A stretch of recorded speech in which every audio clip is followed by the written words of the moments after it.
দর্শক, আজকে আমি আসলাম পাতাকপির পাকোড়া রেসিপি নিয়ে। শীতের সবজি আর এটা এই সময় খেতে খুবই মজা, এজন্য ভাবলাম আপনাদের সঙ্গে একটু শেয়ার করি। আমি এখানে একটা পাতাকপির অর্ধেকটা আমি খুব ঝুরি করে কেটে নিয়েছি এবং ধুয়ে নিয়েছি ভালো করে। এখন আমি একটু লবণ দিয়ে দিচ্ছি, এখানে হাফ চামচ 1 চামচ আমি দিলাম, দিয়ে আমি ভালো করে এটা কষলিয়ে নিব।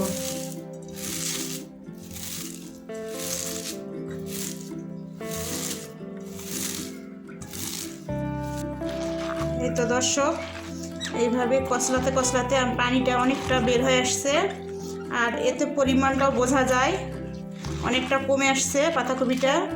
এখন আমি এই পানিটা নিংড়িয়ে ফেলে দিব। তো দর্শক, আমি চিপে পানি ঝরে নিয়ে আসছি। এখন আমি দিয়ে দিচ্ছি টালা বেসনটা আমি টালে নিয়েছি, এটা আমি দিয়ে দিব 2 টেবিল চামচ। এটা আমি দিচ্ছি বাইন্ডিংয়ের জন্য। আর আমি দিয়ে দিচ্ছি চালের গুঁড়া কম বেশি সবার ঘরেই থাকে, তবে চালের গুঁড়া না থাকলে আপনারা কর্নফ্লাওয়ার দিতে পারেন। এখানে আমি দিব 2 টেবিল চামচ।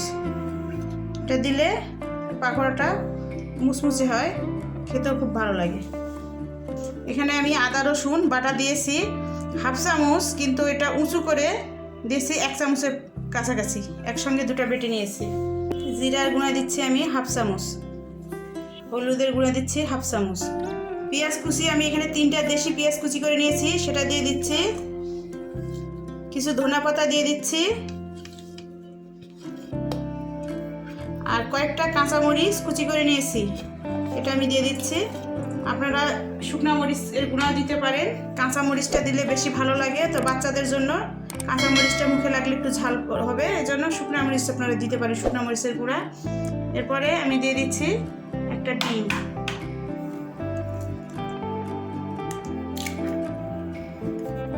এরপর দিচ্ছি হাফ চামচের থেকে কম লবণ, কারণ লবণ দিয়ে আমি আগে পাতাকপিটা মেখে নিয়েছি, এই জন্য লবণের পরিমাণটা বুঝে দিতে হবে। এখন আমি ভালো করে এগুলোকে একসঙ্গে মেখে নেব।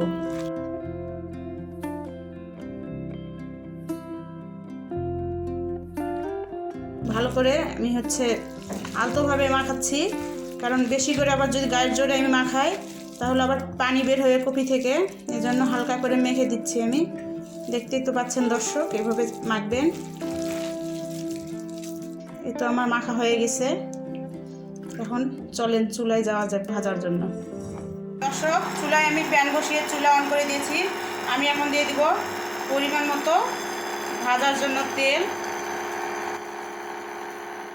দর্শক, তেল গরম হয়ে আসছে, আমি এখন পাকোড়াগুলো দিয়ে দিচ্ছি।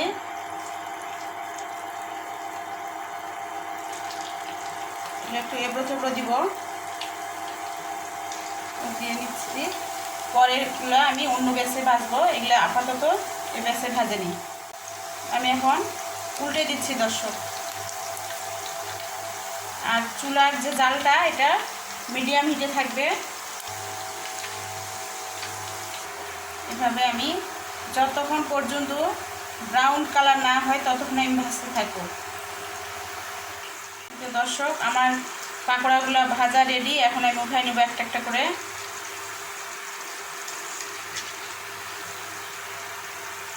একটা প্লেট নিয়েছি, তারপর একটা টিস্যু নিয়ে নিয়েছি, আমি পাকোড়াগুলো একটা একটা করে সব উঠাই নিচ্ছি। এই তো দর্শক, আমার পাতাকপির পাকোড়া রেডি। এটা গরম ভাতের সঙ্গেও মজা, এমনিতে চায়ের সঙ্গে খুবই মজা। আর উপরটা যেমন হয় ক্রিস্পি, ভিতরটা হয় নরম, খেতে খুবই ভালো লাগে। আপনারা অবশ্যই একবার হলে ট্রাই করবেন। আর দর্শক, আমার রেসিপিটা যদি আপনাদের ভালো লাগে অবশ্যই আমার চ্যানেলটা সাবস্ক্রাইব করবেন, আমার পাশে থাকবেন, লাইক দিবেন, কমেন্ট করবেন। আপনাদের কমেন্ট আমাকে অনেক উৎসাহ দেয়। ভালো থাকবেন, আসসালামু আলাইকুম।